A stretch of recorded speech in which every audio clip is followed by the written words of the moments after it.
Washington, as President Joe Biden asked Congress to sharply increase spending to combat climate change and gun violence and to support education in a budget that marks a sharp departure from his predecessor, Donald Trump.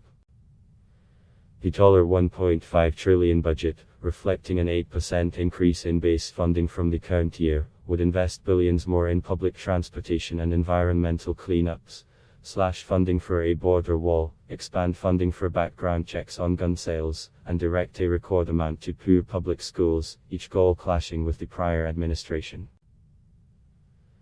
Nearly 3 months into a job consumed by the fight against the COVID-19 pandemic, the document offered a long-awaited glimpse into Biden's agenda and kickstarts a potentially grueling negotiation with Congress over what will ultimately be funded.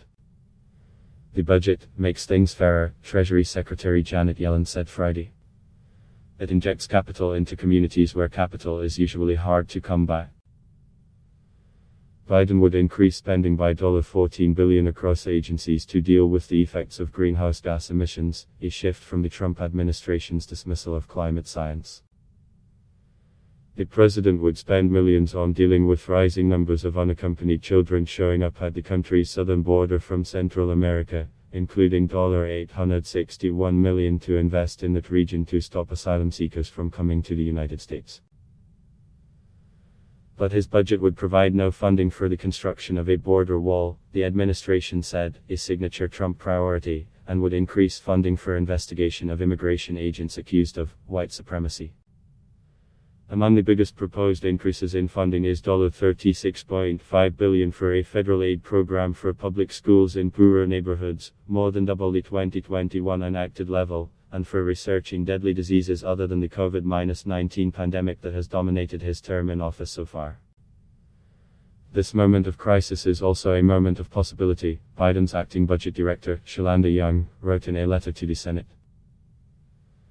Biden would spend $6.5 billion to launch a group leading targeted research into diseases from cancer to diabetes and Alzheimer's, a program that reflects Biden's long desire to use government spending to create breakthroughs in medical research.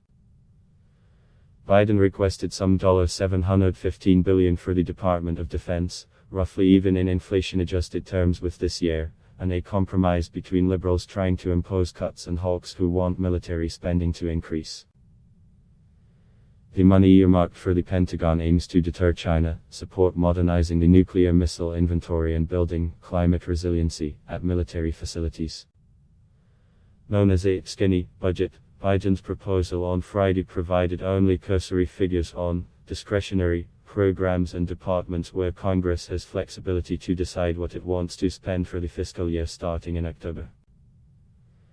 The White House had been delayed in producing the document, blaming resistance from political officials during the handover from Trump and denying that competing interests over issues like military funding played a role.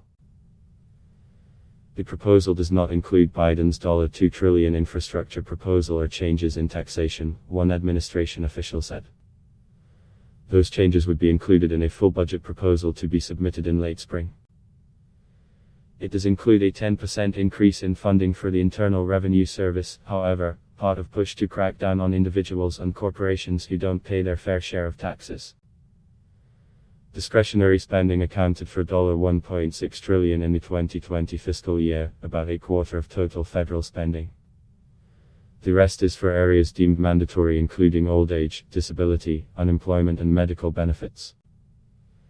Each of the proposals is just the first step in a budgeting process that will ultimately be decided in the U.S. House of Representatives and Senate, where Democrats hold bare majorities. Biden withdrew his initial pick, Neera Tanden, to lead the Office of Management and Budget after she faced difficulty winning Senate approval.